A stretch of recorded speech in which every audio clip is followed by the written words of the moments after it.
we on, Alan? I think so. Is it live? They might be watching. Is it live? Oh, hey. Hi. Welcome to the MMA podcast. How's it going? I'm Karyn Bryant. Alan Jouban, guys. What's up? So we're doing this live. Obviously, we're here to talk about UFC 214, but it is your last day here in LA before you take off to beat some ass. Beat some ass in Mexico City. I'm on my water cleanse, 5 days of water, 2 gallons a day.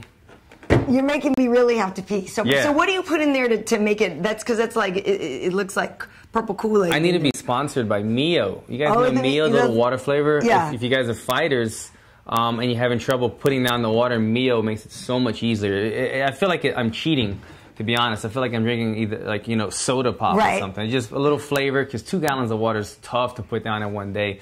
But you give yourself a little flavor, it makes it easy. And so again, the water, it's not water loading. You're just taking in a lot now to help you sweat more? How does that work? Well, you said it earlier when we were talking about this before the air. The more water you put in, the more you put out. So you get your body, you kind of trick your body into flushing.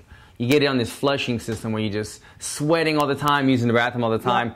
Trick it like that, and then slowly you start giving yourself less and less water as the weigh-in gets closer. Right. And then it just helps the sweat process, the water, getting the dehydration process a little bit easier, because your body's flushing water out. As soon as you put it in, it's flushing it out. Rid of it, right. And so I go from 2 gallons a day for 2 days, then 1 gallon, half gallon, quarter gallon. Day of weigh-ins, no water, and it just kind of helps a little bit. That's good. Well, they say that too for girls when Aunt Flo is coming. Oh, if you tend to get puffy, she's coming in from out of town. The more you drink, the more you'll get rid of, and so that's a tip for girls. Look at that. I mean, you watch the show, you learn about fights, you get tips for making weight and tips about Aunt Flo. Can't beat this guy. All of a sudden, there's a bunch of dudes going, well, what else is on? Who the hell is Aunt Flo? Yeah, right now they're trying to figure that out.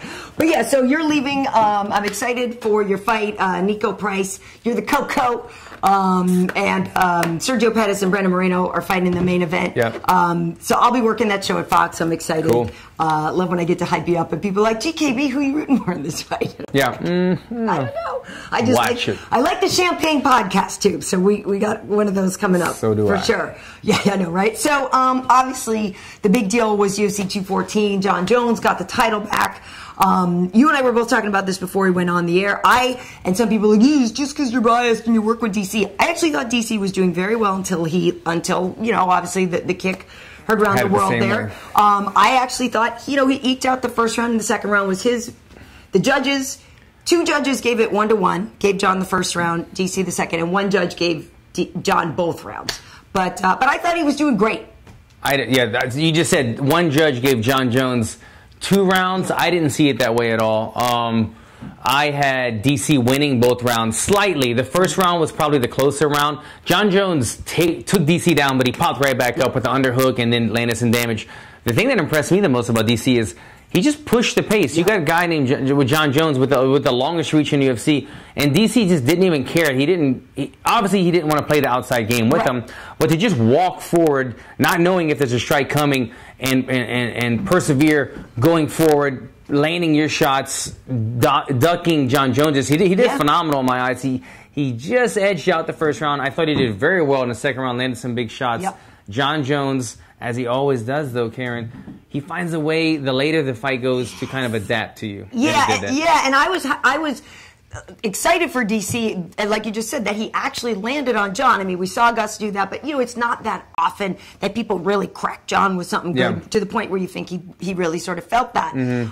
So I agree. I don't necessarily think Jon had any ring rust or anything like that, but I think DC was different this time, so it took him a little time to kind of recognize what was happening in the fight, and then he was able to turn it up. But people are just saying, just because you're biased just because you work with him. I don't think so. You don't work with DC, and you thought he was doing well, too. So. We're from the same hometown, but honestly, I've only met DC 1 time in my life, so it's not like we're close at all. Right. I was kind of rooting in favor for DC because we're both from Lafayette, but the fan in me was really excited just to see, Jon Jones, he is the GOAT, win or loss that fight. I think he still probably would have been the GOAT. I wanted to see what he would do. You just said something that pertained to, we're talking about who would win the fight, and I kept saying the best John Jones, I think, always beats the best DC. Okay. But which John Jones will we see? I agree. I don't think we saw ring rust in John Jones. I don't think so. I think we saw the normal John Jones. I think we saw the better DC. The first time they fought was DC years ago. was definitely better. He's gotten much better, much more experience over the years. And that's why the fight was so competitive in the first 2 rounds. And I saw a little wrinkle. I saw DC adding. He might have thrown some leg kicks in his previous fights. Yeah, he did. I thought he was doing a tremendous job with the leg kicks. I was counting him. I think he was landing like 5 or 6 per round and 2. So 10 or so leg kicks in the early rounds. That's when they pay dividends. In the later rounds, he was doing good, chipping away at John Jones's legs. He was landing heavy shots. Even when John Jones took him down, he was able to scramble right back up and kind of discredit the takedown by applying pressure. And he walked forward the entire time.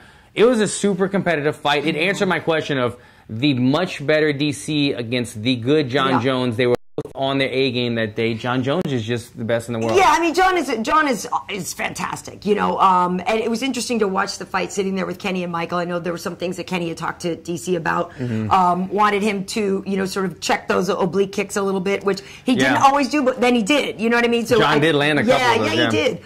And he wanted him, they talked about sort of marching him down, marching more, which he did do. Just got a little frustrated that maybe DC wasn't feinting enough, and maybe he wasn't moving his head enough, in addition to the feints. But yeah, I did think he was doing really well. John was interesting. We spoke to him after we had him on the post-fight show, and obviously he was in a great mood. Yeah. And that is where he belongs. I was like, it's great to see you back in the octagon. This is where you belong. This is obviously what you're meant to do on this planet. And he was really, I thought, really noble in how he spoke about DC. And even in the octagon, he said it. How DC is such a great champion. I really, I wish everybody would sort of lighten up on DC here. Like, I'm seeing some memes. I'm seeing some things about his interview with Joe after. That is really upsetting to me. Obviously they had a lot of a beef. They said a lot of things to each other leading up to this fight.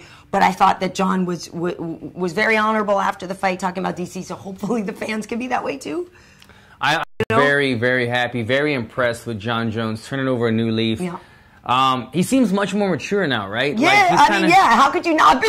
All the stuff you've been through, how could you not be? He's learned his lesson. Yeah. It seems like he said. I just saw an interview where he said, "You know what? Look, I'm still going to be a crazy."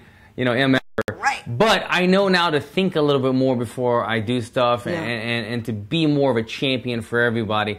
But I was really happy. The thing that bugged me, I was worried that after the fight, the beef would continue. And when the fight is done, it should be pretty much respect. And John Jones did a great job in showing respect to DC. DC, man, he took a lot of punches. It was a knockout. He issued a statement and explained himself. I thought it was a great statement for him to put out.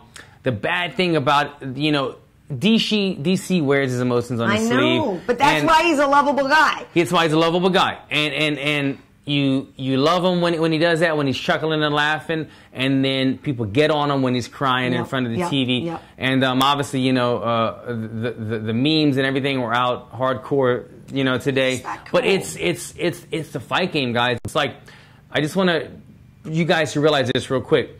You go and you want a job, you've been auditioning for casting for a job or whatever, the biggest job of your life, you don't get a job. That feeling in your chest of sunken, like that you failed. Think about that feeling, but you also got beat up in the process. Right. You got knocked unconscious. And everybody watched you. Your family, your friends, the world. It's a lot of pressure, not only to take that pressure mentally, but you're actually physically getting beat up as well. So you see the toughest guy in the world. Listen, I see it all the time behind the stage. Guys cry all the time. Maybe DC cried in front of the camera, and some guys wait to cry, but a lot of guys are all crying. They're just doing it in the shower after the fight. So you can't be that hard on them for it. No, you can't. I mean, and that's the thing. DC has been through so much in his life. Like, people can't, really imagine and understand all the things that he has gone through and how much hardship he's had and how he's just continued to press forward and press forward and press forward. And I don't know what will be next for him. He could go up to heavyweight. That's where he started before. He could go up to heavyweight. He could still fight at light heavyweight. People, Mike was saying, I don't think you would retire on that because you don't want to lose that like that and go out on that. But what's left at 205? Well, yeah, I don't know. I mean, that's the thing. Volkan Ozdemir is going to say he wants a title shot, but I feel like people kind of want maybe just for Gus versus John again. But then John said he wanted to fight Brock Lesnar, which I mean, I get it. He was kind of joking with us afterwards on the post-fight show, saying like, hey, you know, I've been out for a while, I need to make some money, and so he wanted the big money fight in Brock Lesnar. But to me, I mean, I get that, I understand that, but to me, and I've said this before, I think John could do all the same thing Conor has in the whole two champ, you know, the champ thing. I think John could totally go up. Obviously, we know this, and title challenge for the title at heavyweight as well. So kind of the fan in me wants to see a quote unquote real fight for him at heavyweight if he goes up to heavyweight. But I understand the appeal of Brock Lesnar. I get it, but I mean, I would watch it, but it doesn't get me like excited that much. Yeah, I like it. To be honest, I think about it like this. If he does get the super fight, the money fight, the Conor circus fight against him and Brock Lesnar, let's say he beats Brock Lesnar. Now he got the money fight. He's got even bigger fan base, and he's tested himself at heavyweight. Now the next respectable thing to do is say, okay, now I want to challenge for the heavyweight title, and now he could have a two-title. It's the perfect timing. He said it. I saw that interview with John saying, look, everybody's fighting these big money fights, and it doesn't really talk about the point system anymore or the ranking system. He's like, I want to be a part of it too. I want the money. And so it was smart on him to just kind of put it out there, even if it's not really going to materialize. Let me just throw it out there at the end of the fight. Brock Lesnar, if you want to fight somebody, get your ass kicked by somebody 40 pounds less, let me know, you know. But are people really, like I said, I'm not into pro wrestling and stuff. I liked it when, you know, when Brock fought Kane or when Brock fought Alistair and stuff like, you know, it's interesting to me. Even, you know, the Mark Hunt thing, I'm not saying I'm anti-Brock, but I guess maybe his appeal, I don't understand it as much as maybe other people do. Like, to me, I just don't, I think it's the physical... The physicality of Brock. You know, we talk about like champion of the world needs to have almost like the rap cover image. Brock is just like, if you said, you know, if it was two countries going to war, give me your biggest, baddest man. He's the guy I'd be pushing. You're like, but even though if he's tested positive for certain things, and even though if you don't believe it's organic, that still appeals to you, I guess. Well, I'm asking the question. He definitely, him and John both obviously have a checkered pass.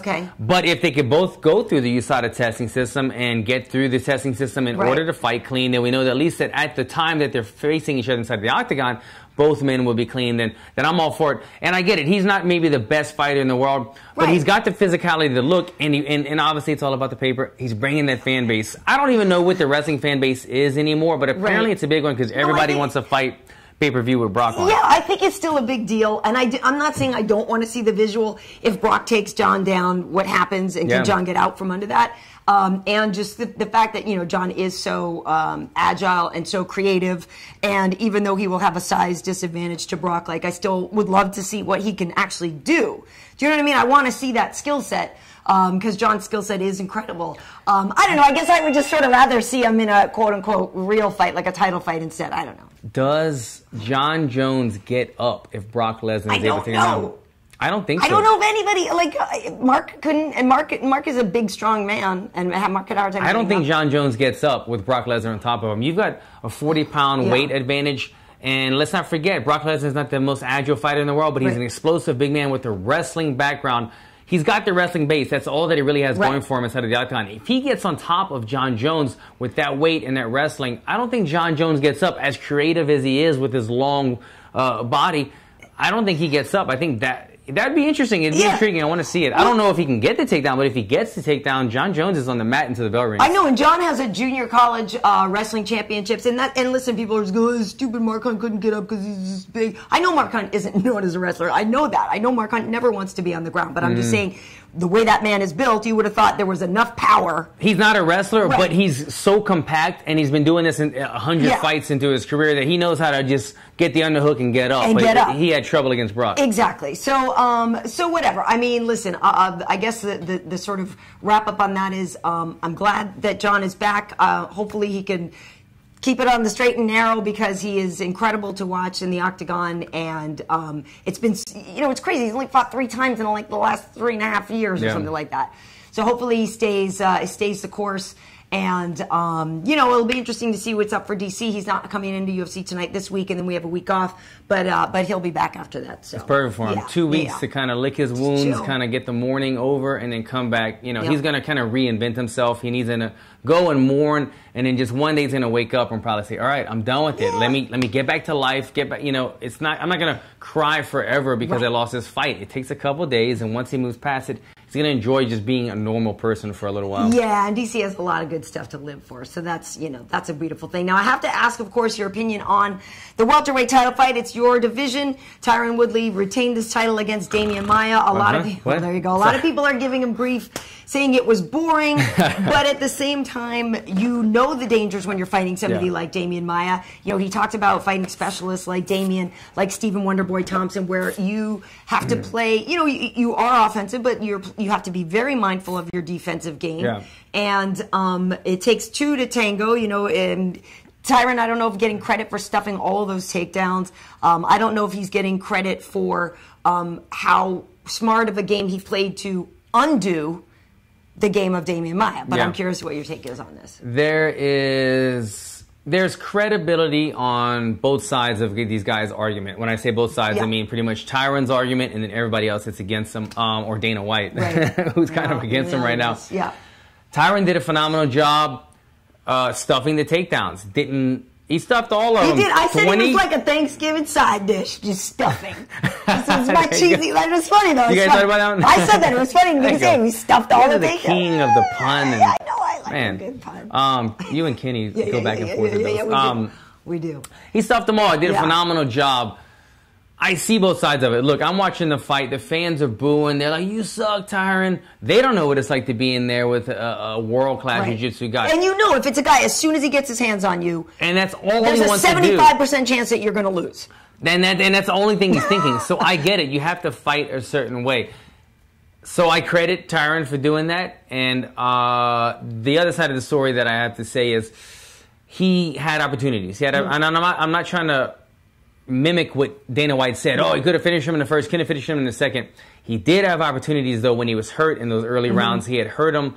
He could have probably stepped on the gas and finished him. But in my eyes, it's not even those opportunities that he was hurt that he didn't do it. But if the first 2 minutes of the round, you're very defensive, that's fine, because you don't want to get taken down, and you don't want to give the guy 3 minutes to hang on your back. Right. But every time his corner was screaming out 30 seconds, so you hear the 10-second clapper, why not go for it? Go big right then. Throw some overhands. Even if Demian Maia would have taken him down with 10 seconds or 30 seconds, even a minute left, you could play defensive for 10 seconds, 30 seconds, 1 minute, and still win the round and still not worry about getting submitted. Demian Maia is good, but he takes a while to position from single leg to side control, to get your back, to work in. It takes a while. It takes about a minute sometimes to get to that position. If you got 10 seconds left, every time I would have heard that clapper, 10 seconds, I would have just done some crazy ass shit just to fool the people, to say, look, okay, he went for it. He went for it. You know, he never went for it.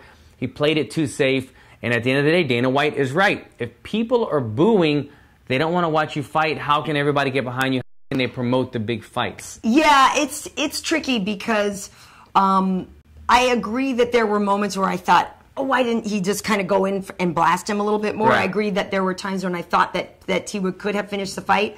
But again, you know, there is obviously always that danger with Demian. But I was a little frustrated in that. Like, I kind of wanted to see him, like you said, turn it up a little bit more at the end of the round, or take those chances where I really thought he could have gone in there and gone for the kill. That being said, though, you know, it is a little interesting because I guess eventually some people started to say, "Oh, GSP is boring and all he does is jab, takedown, jab, takedown." That's true. But then, so that's what I guess what it is it's, you know, George has been gone for a while, and so people sort of forget that. And Tyron is there now, and maybe they don't like the fact that he is that he's prideful and boastful about his position, which he's totally earned and, you know, defended now for 3 times. And they're trying to people forget that they used to also complain about George. That's a great point. You know what I mean? That's a great point. I mean, George St. Pierre, towards the end of his last career, I mean, he was known as like the boring guy. The guy would never finish fights. He would always decision you out. Right. I would say the difference is, and I agree, George was getting boring because he was never finishing fights, but he was still fighting more dynamic. He was still throwing a lot of strikes. He was getting the takedowns ground and pound, going for submissions, going, you know, he didn't always finish them, but there were still, you know, at the end of the fights, George's face was busted up. He was getting... the Hendricks fight, he got lit up. Yeah, you know, all these fights, even like Dan Hardy, I don't think he finished it. But and Nick. Yeah. All these, yeah, you know, he was going for submissions. He was going for stuff. The problem with Tyron is Tyron kind of found a very good happy medium where he could stay champion. He's a big, strong, explosive guy. If he needs to use that offense, he could use it. But he kind of found a really good defensive champion mindset where he's like, I'm good at the striking. I'm good at stuffing takedowns. I can take people down. I know how to keep them on their toes and then to stay in a comfort zone. Yeah. And he's kind of staying in that comfort zone where he knows how to do just enough to win every round. I get it. He was fighting specialists, yes. So it's tough to compare. But you just have to say at the end of the day, when the entire arena is booing, you just have to say, you know what? I'm the champion. I need to give these people what I want. Even if it's the last 10 seconds of the round, you've got to do it. Karyn, I was in the crowd. Yeah. The second round, we started the wave. Okay, the wave started. I didn't start the wave. Yeah, I'm like, what are we at? A freaking pep rally? People were doing stuff with their phones too, people, right? Nobody does lighters anymore, so they started doing this phone thing. Everybody took out their phone. People were playing games, like a soccer game. They were like starting chants and doing the wave. Right. Which is fun for the kids. My son Cage loved it. But as a fighter, I'm like, these people were so bored that they were trying to find ways to amuse themselves. I saw people leaving.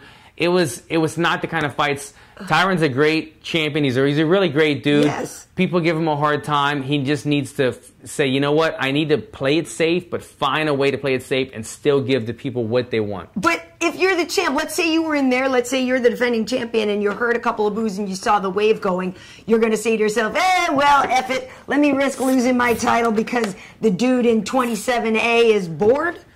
That's what was going through his head. Do you know what I mean? I totally get it. And you know what? You know, when you hear people boo in the heels in the cage and he's saying, I don't care what you think. You know what? We really don't care what they think. Like, because at the end of the day, it's just a bunch of people eating popcorn, drinking beer. It's a bunch of keyboard warriors you're going to talk smack later on. Meanwhile, you're the guy doing the work and you have everything to lose. Yeah, they don't really care. Well, we really have the game plan, and we do this all the time, so we know that like they're going to go home and forget about it or whatever. So I get that mindset. You're not going to like risk the money that he would have, you know, he's thinking, I got to play this fight safe. I'll get the GSP fight. That'll be the big money fight. I got to do whatever I have to do. But it ended up biting him in the ass. Now he didn't get the GSP fight because he played it too boring. Lesson learned, I hope. If I was him, I would come out aggressive, whoever he fights next. Keep that defensive mindset for a little bit, but find those spots to get aggressive, man, and win the crowd back. So who would you give him to? So if Mike is getting George, if that's back on, do you give Lawler the rematch for Woodley? I know, Masvidal was saying he's the only guy who hasn't fought him. I know George, Jorge lost to Demian in that eliminator, but he beat Cowboy and, so did Robbie. A guy like Masvidal, you can't fight safe against Masvidal. He makes you get in the firefight with him. Obviously, we know what happened with Robbie. The first time they were very strategic with each other until T Wood kind of got in there and blasted him with that one. It was like 2.5 minutes or so into the first round. But if you're a matchmaker, if you're Mitch McMaynard and Sean, who do you give Tyron next? Man, I'm trying to think. I mean, that's probably the best guess is, George Masvidal, Jorge Masvidal. Even if he's coming off a loss and Robbie's coming off a win? He's coming off of a loss, but he's fighting a loss to the guy that just fought for the belt. Right. So it's kind of at that point where even though nobody really has the momentum, maybe you could say Robbie, but... Because Jorge and Steven have said they've actually sort of agreed to fighting, Wonder Boy and Masvidal. Oh, okay. So they actually sort of said they would agree to fighting, but obviously if Masvidal gets a title fight instead, it's like, see you later. You know what? It's kind of up in the air. I don't know. It's kind of one of those positions where everybody should do a Cody Garbrandt and just start lobbying for that fight. Talking about it all the time, talking to TMZ, bringing it up, because if it's Jorge Masvidal or if it's Robbie Lawler, whoever gets the most energy, the most build-up around it, probably could get that. But right now there is no clear-cut contender ready to fight. I think so. Is there any question? Anybody have any questions on that before we move on to a different fight? I didn't know if anybody had any thoughts on the Woodley thing or not. There were some questions about people bringing up why aren't people talking about Maia. This is the second boring title fight he's been in. Yeah. No one's criticizing. Well, Anderson was kind of playing with him that time. That was a little bit different. I mean, it's just some questions. No, well, and that's Tyron's point. He's like, hey, it takes two to tango. If the other guy isn't giving me counterpoint, if he's not giving me anything to counter to anyway, then how is it all my fault? I mean, but we all know Damian's game. Demian did what Demian always does. So I totally agree with that question. Look, Demian is not my favorite fighter to watch in my eyes. Do I love jiu-jitsu? Yes. Do I respect it? It's just like when Mayweather runs around for 12 rounds. Do I respect the defensive precision that he has? Yes. But do I love watching it? No. Do I love watching Demian Maia just try to drag guys to the ground, and when he doesn't do it, he's like flopping around, and he didn't flop around. He didn't flop around, but it was like all I wanted to take down. He threw a couple overhands. All I wanted to take down. Yeah. I hate those fights. Okay, so Demian Maia, that's why he had to go on like a 7-fight winning streak before he got the title shot, because Dana White and everybody else knew, look, if this guy has a title, who's going to pay to see this? All he wants to do is take people down. So it takes two to tango. I completely agree. Yeah. It's tough. It's tough. It just is the same way that Wonder Boy is a specialist in his thing, but he's got a flashier specialty. Do you know what I mean? And so, you're right. Again, it's not like you ever think, oh gosh, I can't wait for Wonder Boy to take that dude down. All you do is wait for Wonder Boy to start throwing head kicks and spinning kicks and stuff like that. So, it's just more that's sort of the, with Demian being a little bit older, sort of the end of that sort of kind of era where guys kind of great at one thing, and just now we're more used to people being really well-rounded and everything. And so for people who kind of like the newer style, they maybe don't appreciate Demian, but he's the greatest at what he does, and obviously he's just going to try to take him down. That's how he wins the fight. I did appreciate that Demian was using his Tyron's fear of the takedown to set up some overhands. He landed a couple nice overhands. He just doesn't really have the punch and power or the combinations to follow it up or to really hurt somebody. I think Tyron kind of figured that after he took 3 or 4 of those overhand rights or whatever he was doing on Tyron's like, okay, I'll take this and risk taking this punch and stuffing the takedown rather than being completely defensive and getting taken down, because he's thinking, look, I'm not going to get knocked out. I can take this punch. Tyron didn't even have any swelling in the face, and he ate probably 20 punches throughout the whole fight. Yeah, and afterwards he did say when Tyron was talking to Megan that something had happened to his shoulder. So Tyron was saying every time he threw the overhand I saw that. And he was wrapped up after the fight too. So there was something there. So that's also, obviously affects you in the fight if you feel like your big weapon. Yeah, his overhand you can't throw it. I was going to move on to Cyborg. I'll tell you guys something. Quick little note. I went to the UFC, hooked me up with some tickets. They were phenomenal tickets. I get there, I bring my son, Cage, who's 4. Did he need a ticket? Did KG need a ticket? So that's what I'm getting at. His first UFC fight, I was so excited. All day he's talking about John Jones, DC. He's been watching the Embedded with me and all that stuff. We get there. They're like, how old is he? I said, 4. They said, you got to have a ticket. I said, a ticket? What are you talking about? It's 6, right? It's 6. Yeah. Everywhere I go, I go to the monster truck shows. I go to the baseball games. I've been to all the regional fights. Everybody says 6 is the number. No. You got to buy him a ticket. I'm like, dude, the UFC probably gives us $500 to $1,000, probably somewhere in there. The tickets we were sitting in. I was like, dude, these are probably $800 tickets. I'm not going to buy my 4-year-old son a ticket. He's like, you got to go buy it. I can't let you in. Thankfully, the woman at the desk was a very sweet woman. She worked out something. She took my 2 $800 tickets, gave me 3 a little bit lesser tickets, so a couple rows up. We worked it out. We got in. But note, if you go to the Honda Center or anywhere you want to take a kid, you got to call the venue. Every venue has a different age. And man, the fights were starting. The main card had just started. And I'm arguing with this old man about how old my son is. I was about to say, okay, yeah, he's 2. He's just super tall. Really big. But yeah, man, I was scared at first. Man, I just drove 2 hours of traffic. I'm not going to go through this. That would have been crazy. That would have been crazy. I'm glad it worked out. What happened? If you want to take a question, someone's asking how Allen would fight Demian to make it more exciting. I said it. You know what? I kind of touched on it before, and I'll go over it again. You have to fight like Tyron Woodley. You have to be super defensive and stuff to takedowns. If Demian gets a takedown, let's say 75%. I like that number. There's a 75% chance you might get submitted. So fight defensively. But when you do land a shot and you hurt him, you have to capitalize. You have to throw that in there. When I always tell my corner, don't just give me the 10-second clapper. That's automatic. I always tell my corner, give me a 30 to 45 second, because I want to set something up really cool. So my corner always gives me a 45 seconds or a 30 seconds. That way, if I want to jump off the cage or do something crazy, I have time to kind of set it up and position my opponent where I want it. When Duke Rufus is saying 30 seconds, Tyron, go for it. Even if I throw a punch and I get taken down, he's not going to submit me in 30 seconds, okay? Go for it. You got to find those small openings to capitalize. Tyron didn't do it. He's gonna do better next time, I hope. But also, for you, it's different too. If you're a guy that throws a lot of kicks, you'd have to be careful that Demian didn't catch him. Yeah. So again, you'd have to still wait for your assault late in the game because Demian catches kicks, he does, and then you're down on your butt. Anybody who fights Demian Maia has to adjust their game plan. You just can't completely adjust your game plan one-sided like Tyron did. Okay. All right. Well, so let's move on. One-sided Cris Cyborg versus Tonya Evinger. Now, I had actually, I guess the over-under bet was whether she would make it 7.5 minutes or something, which I did. I don't like actually go out there and gamble, but I would have taken that one, and I did bet the avocado room at work. I was like, oh no, Evinger's totally going to make it out of the first round.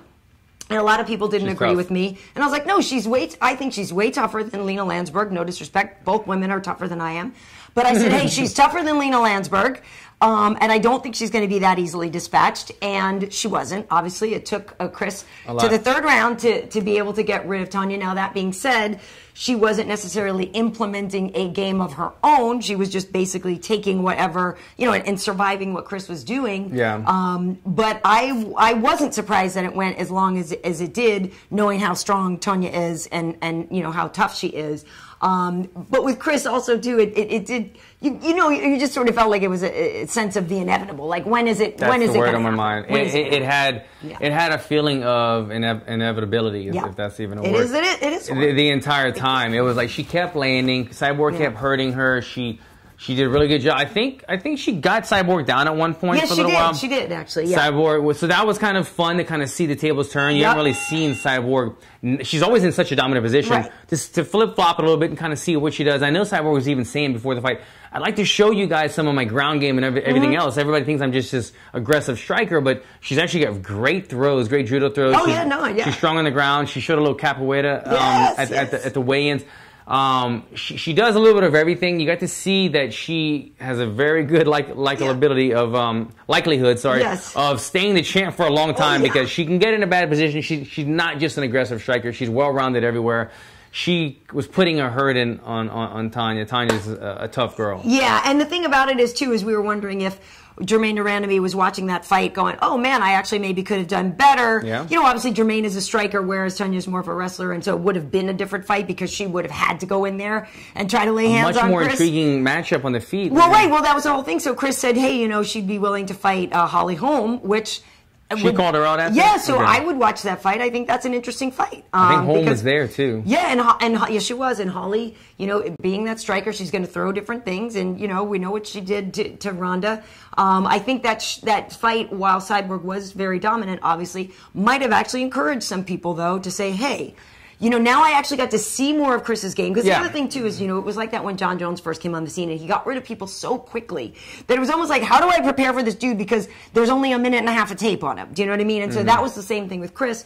Even though she's had so many fights, they really don't last long. And I feel like you don't ever get to study her. But now there's 2.5 rounds worth of footage where you can see what happens when you take Cris a little bit deeper. And I don't know, I would watch that fight. And I think, as you said it, I think Holly Holm is a fantastic matchup for Cris because Cyborg is very aggressive and I don't want to say flat-footed, but she plants her feet and digs into every punch. Holly can move. Holly moves very well. She cuts angles very well. She's mastered the southpaw position of getting to the outside foot, landing that straight left, circling out. She's got fantastic kicks from weird angles that you don't always see coming. I think that's a great matchup, and I agree completely. If I was at the fight, Holly Holm, this made a little more, it encouraged me a little bit more to say, you know what, I'll step up and take this fight for the title again. I have, anytime you fight Cyborg, I think people give you respect, but I think this is a good matchup for Holly Holm. Yeah, and I think Tonya can do other things in the 35 division. Obviously, she's Invicta champion, so she's going to have an opportunity to stay in the UFC, obviously, and fight some other girls at 35, where I think she'll do quite well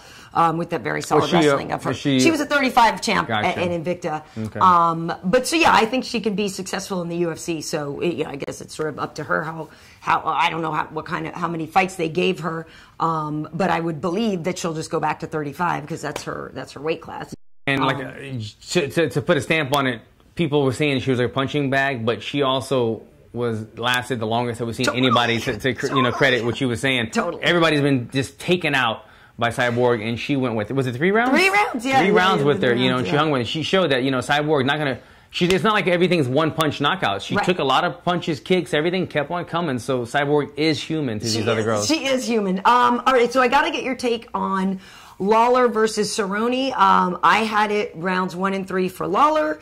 It was close, but I did think that Robbie, to me, it wasn't, it wasn't a question in my mind. I wasn't like, oh, I think Robbie. I was like, oh, no, Robbie took that one. I know a lot of people definitely saw it the other way. What was your take? That is exactly. We must be. Yes. We should do a podcast because I'm like, I like we know our shit. That's exactly how I had it. I left before the bell even rang because I was watching a fight. I scored it 1 for Robbie, 2 for Cowboy. I said, yep. Cowboy came back. Look at him. You know what I love? Cowboy knows. Okay, this is how Cowboy fights. If you're pissed at him, he tries to befriend you because he wants you to fight to his rhythm. He likes to lead the dance in a way. And Robbie came out guns a-blazing. Oh my God! It was like ding ding. It's like they had hockey sticks. That was crazy. Like he's hockey fighting. He totally did. grabbed that DC he threw the gloves off and he just went at it. Funny. Put a little hurting on Cowboy. Cowboy survived. Yeah. Second round, Cowboy came out right away and he was kind of hyping the crowd up. Kind of like I think he gave Robbie like a double hand touch and kind of gave. What he was doing was he was setting the range. Right away they touched gloves or something and he kind of like said. He kind of set the range, and they said, let's play this game where it's kind of like sparring, where we're like, who goes where, rather than like explosive in or out. And that's where Cowboy does the best, when we're within striking, kicking, punching range, and it's like, who's going to be the more dynamic, quick person. That's more his style. And right away, he tricked Robbie into that game, had a better second round. Third round, Robbie showed his former championship caliber, and he just pushed a little bit harder. I saw him pushing forward the entire fight. He landed a couple more shots than Cowboy. He was the more aggressive fighter. With 10 seconds left, I heard the clapper. I said, let me go get my popcorn right now. I go to the popcorn line. Everybody's pissed off. That's some bullshit. Cowboy won that. And I go, man, you don't think Robbie won that? And they were like, oh, you know. That was Jouban says that Robbie lost. You're the professional. I was like, I mean, look, if he gave it to Robbie, I wouldn't have been upset. Cowboy, I wouldn't have been like, that's robbery. But I thought that it came down to the third round, and you don't think that Robbie landed more and pushed the pace the entire third round? He's like, okay, maybe he's people see really want Cowboy to win. Yeah, I get it. Look, Cowboy's in my division. I follow him. Awesome. I love the stuff that he does in life, all the cool things, and I love watching him fight. But yeah, Robbie won that fight. It was a good display of veteran experience. Knowing we're going to the last round, I need to pick up the pace a little bit more, and he did just enough to get the victory. Wait, my question too, though, is do you think that was Robbie's strategy to just take the second round off? Because he just totally coasted in that second round. He could have gassed himself a little bit. That was so aggressive in the first round, and he came out aggressive with the striking. Yeah. And then after that, it went into like 2 minutes of like clinch and pummel and punches.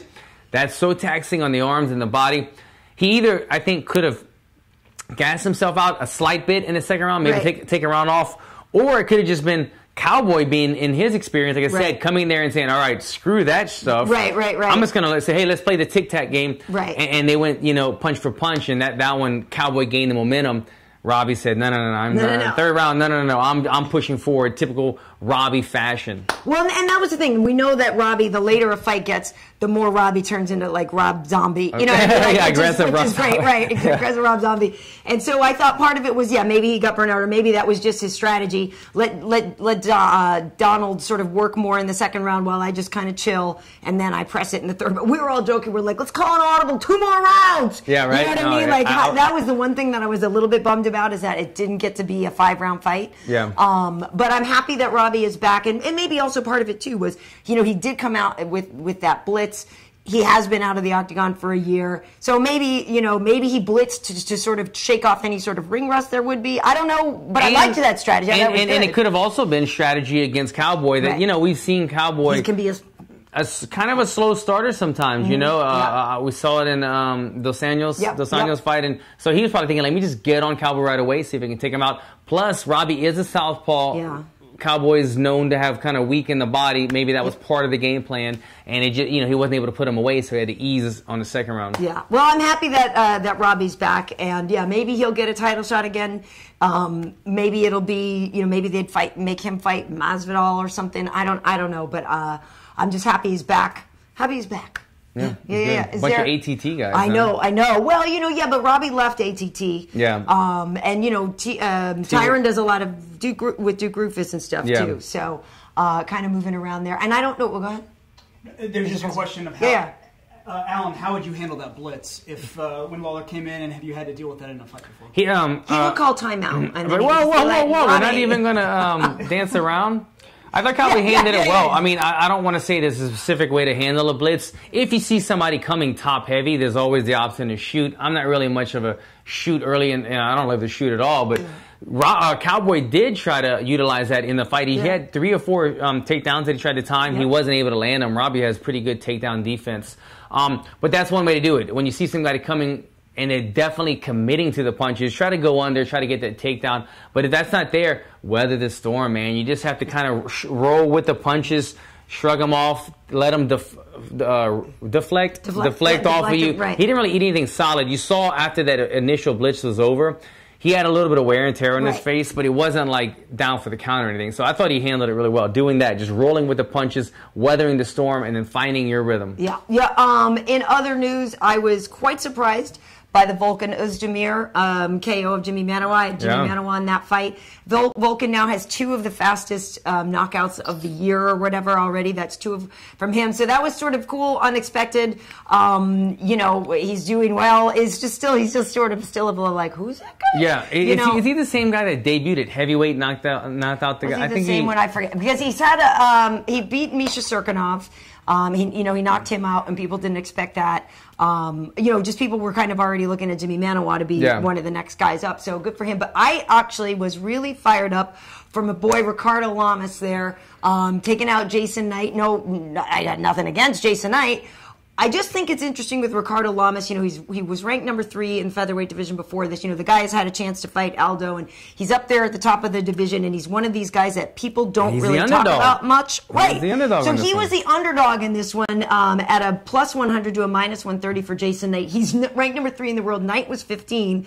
Knight's coming off a win over Chaz Skelly. I get that, but Lamas just beat Oliveira. Lamas has beat, I guess I don't quite understand, and maybe it's because he's not that vocal himself, but he's one of these guys that I feel like people sort of overlook and forget about. So I was happy he had a performance where he just lit him up there at the end and made a statement. I thought that was cool. I didn't get to see the fight. I saw some of the highlights, like you said. The highlights. Just one round, but it was a good fight. Looked like he did light him up. And Knight is a tough guy. You said it. He's had some really good performances as of late in the UFC. But I didn't realize that it was number 3 and 15. That was the ranking. Yeah, it's a big difference. And they still gave him the underdog rank. Right, and that was the whole thing, is that Jason Knight's been on a tear, and he's people call him Mississippi Mean or Hick Diaz, and he has a lot of positive momentum, which is great. I love this kid, and he's obviously got plenty of time, and it's going to be really, really good for him. I guess like I was saying, my thing with Ricardo is just he doesn't, I don't think, get the recognition and the appreciation that he deserves. So in the same thing in that fight, just like with Oliveira, he really had to fight off some submission attempts and show that that he doesn't panic and he can stay smart in the fight and turn things around. And then the last minute of that where he's lighting him up is the same as when he was thrown down with Max Holloway, and they just pointed to the middle. It was almost like that. But they were just throwing. Well, but at this time it was a little more one-sided with Ricardo landing more. But it was that kind of thing. It was exciting. It was really fun. So I thought that was a good win for him. I'm going to have to go back and watch that fight. I only saw highlights of the... Yeah, you were in the traffic on the way? I was in the traffic. Yeah. Speaking of submission attempts, though, my man Bryant Ortega. Oh, T-City! And he's phenomenal, man. He's one of the few fighters in the UFC still undefeated at the time, right? They were both undefeated going into this one. And Moicano now, H.E.A.T had to go. H.E.A.T had to go. Bryant Ortega... He's on a tear. He got another bonus. I think they got Fight of the Night. They got Fight of the Night, which is so great. He's been, if you haven't seen Bryant Ortega in a minute, he's been out, had shoulder surgery, so he's been out for almost a year. He's been doing UFC now and stuff, working on his boxing, working on his jab. You saw his boxing really look good in this fight. He might have been losing some of the stand-up war, but his opponent was a really good striker as well.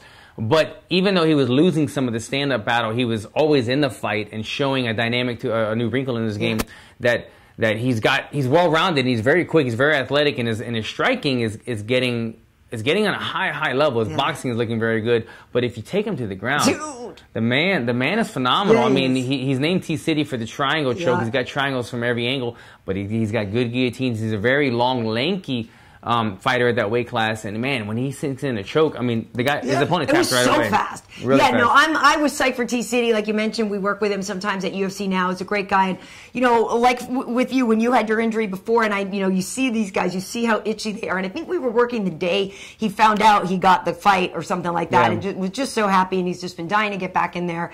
And I think this is his third round finish, something like that. Like he's putting together this whole thing, and that's what I like about him, is you can't count him out. Yeah. And then as soon as Moicano took him to the ground, I was like, dude, why'd you do that? Because you were kind of maybe going to win this round and then maybe take this fight.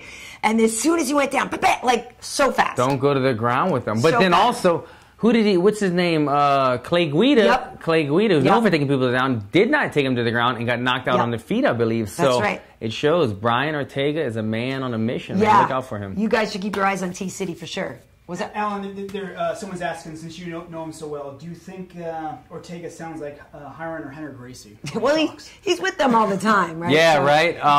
Man, I don't even know the difference. Hiring it, I know, but I wouldn't know. But he's around them all the time. He is like their protege, man. Yeah. And look, he's rolling with those guys all the time. That's who he's been with. Those guys are big, man. Those guys are probably, if they were fighting in the UFC, they'd be like 85ers or something, like 6'2". They're big guys. And T-City, he's fighting at 45. Yep. He's rolling with those guys all the time. He's always rolling with the highest level black belts who are probably 20 Yep. pounds heavier than him.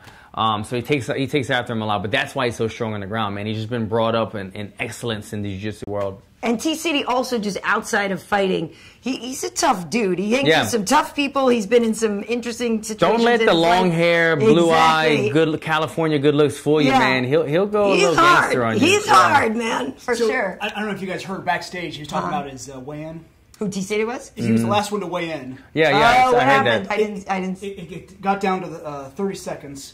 No. He was in a spa, I guess at the hotel or whatever. They come run in and they're like, look, you have 30 seconds. You have to get out. So he's getting naked? out. His hair is all wet. And he told his guy, he's like, I might have to shave my head. Like, get ready. Oh, no. And he was willing to shave his hair because he What? knew it might hold a lot of weight.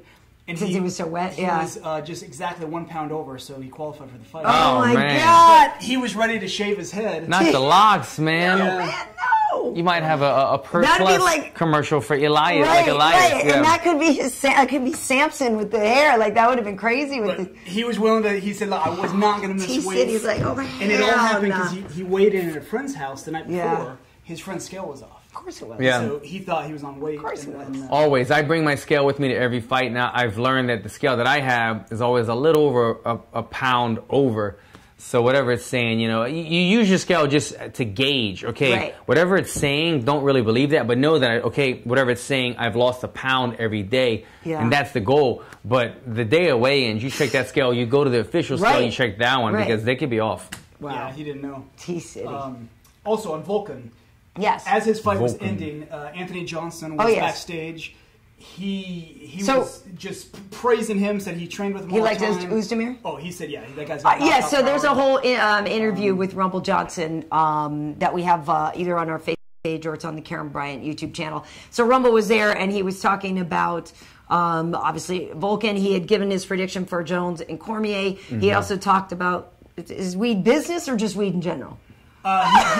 He's a co-owner in the Yeah, so now he's got- marijuana production company. Yes. How funny. I was speculating when he was talking about he's got a new venture coming up. Right. I was like, oh, he's going to be a assistant coach for the LA Rams. Yeah, or everybody something. thought he was going to be football. Football, and it turns out to be weed. It's weed. Go figure. And he talks about the benefits. He talks about how more fighters should be able to use it. It shouldn't be illegal. Yeah. Uncle Creepy's got I was gonna say the same thing. Uncle He's Creepy's- big into that Yeah. The Diaz that boys have industry. some pre-rolls going. Yeah. He goes in depth about all the health benefits. And, Are there health it's benefits? I worth didn't. I watching. had no idea.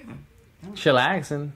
Yeah. Watching Netflix. So we can get some questions in before you got to roll because I know you got a lot to take Yeah. care of. People are asking who's on Fight Next. Apparently they've missed the Nico news, so- Price. Nico Price. So, in case you didn't hear the beginning of it, I'm fighting Right. this Saturday, Yes. Mexico City, August 5th. My opponent, Nico Price, he's pretty much 10-0. I think they have him at 9-0-1 or something like that because his last fight, speaking of weed, he got popped for weed, so they took a knockout victory off of his record and gave him a no contest or something like that. But he's a good prospect. He's undefeated. He submitted Brandon Thatch. He just knocked out his last opponent. And I'm eager for the challenge. It'll be a good matchup. I'm kind of at this stage in my career right now where I'm comfortable with the whole entire process, and coming off of a loss, I'm more eager than ever to get back in there and just do exciting stuff. You know, I'm not so much thinking about the politics or the rankings as much as I just want to go in there. And you know what's great for me?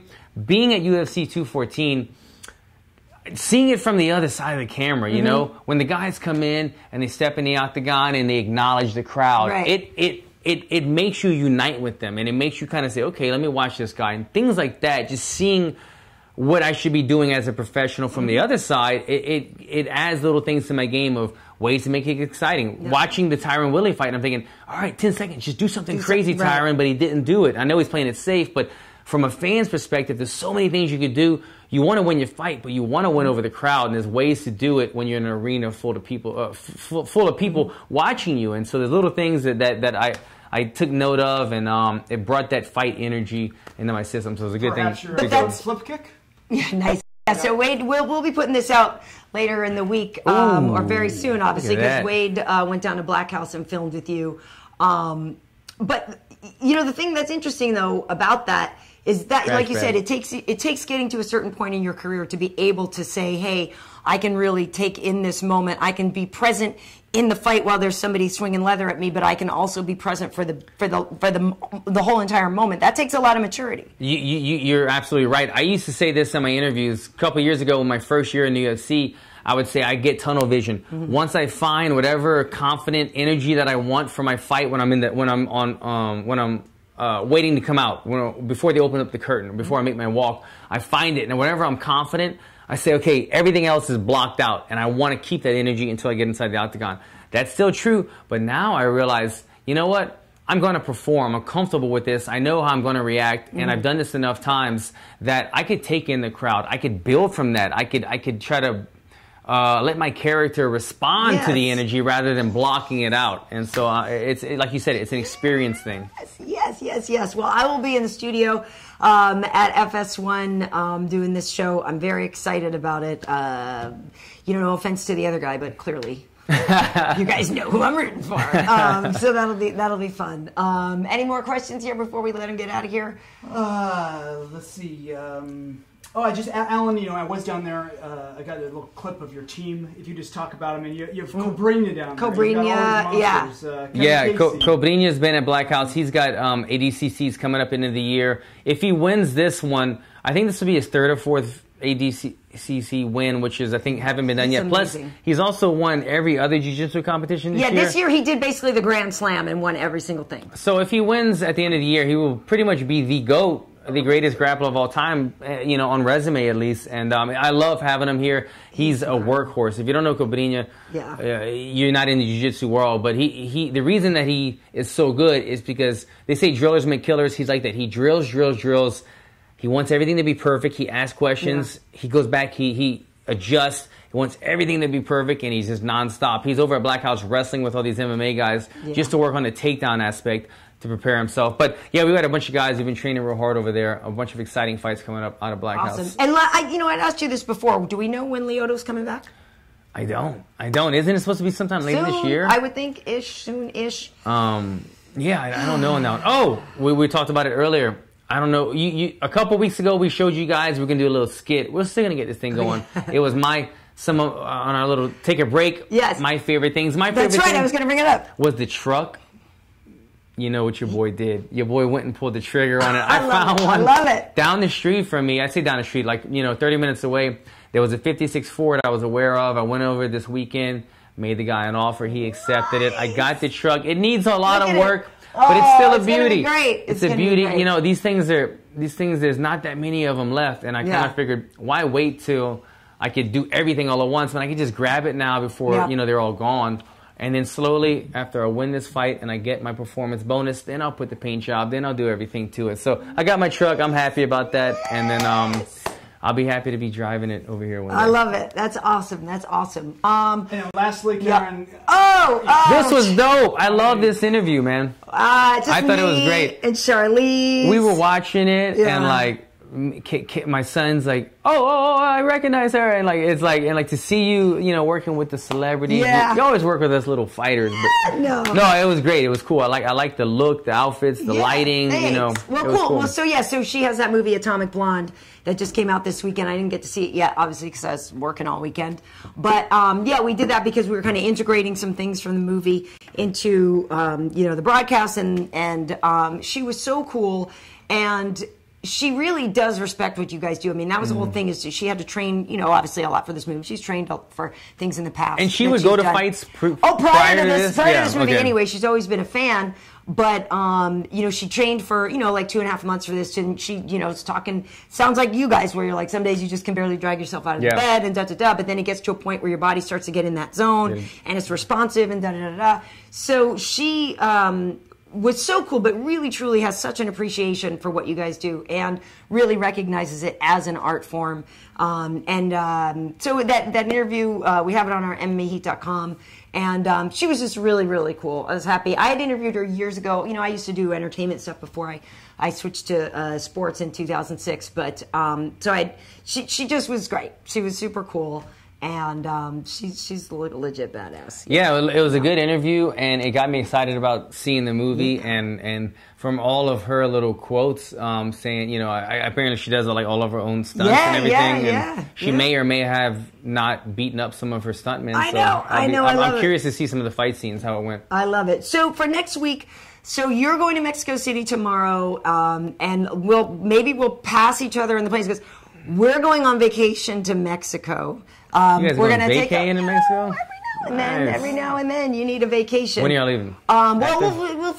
We'll figure out when we can do the podcast. Okay. It might have to be a long distance champagne? Maybe no, the champagne is always in person, but I will probably be having champagne in your absence, regardless, every single day. But no, my tan started to fade, Alan, and I was like, oh, I've got to fix this. Well, the Four Seasons is waiting then. Yeah, no, so this will be fun. But this week we do have UFC tonight, and I know we're going to talk to Rashad and Sergio Pettis. Both of those guys also on your card, so that's gonna be fun. So you go tomorrow. The altitude training, you've been sleeping in the chamber. You went to Big Bear.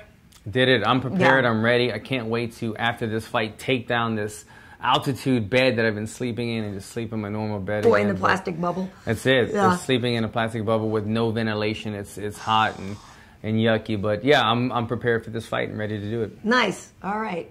That would be about it then, right? All right, cool. Well, thanks so much for watching. You can find me on Twitter at Karyn Bryant, KB Heat on Instagram, and you guys know the Karyn Bryant channel here on YouTube, and obviously all the MMA Heat stuff as well. And I believe Evie and I are going to finally be able to get together to do Troca Style, because she's traveling all over the world. She covers soccer now too sometimes, and this and that. Nice. Really crazy busy, but we'll be getting one out this week. Cool. And follow me on Instagram, anything, social media, at Alan Jouban. I'm on all of them like that. Awesome. Well, thanks for watching. Take care, guys.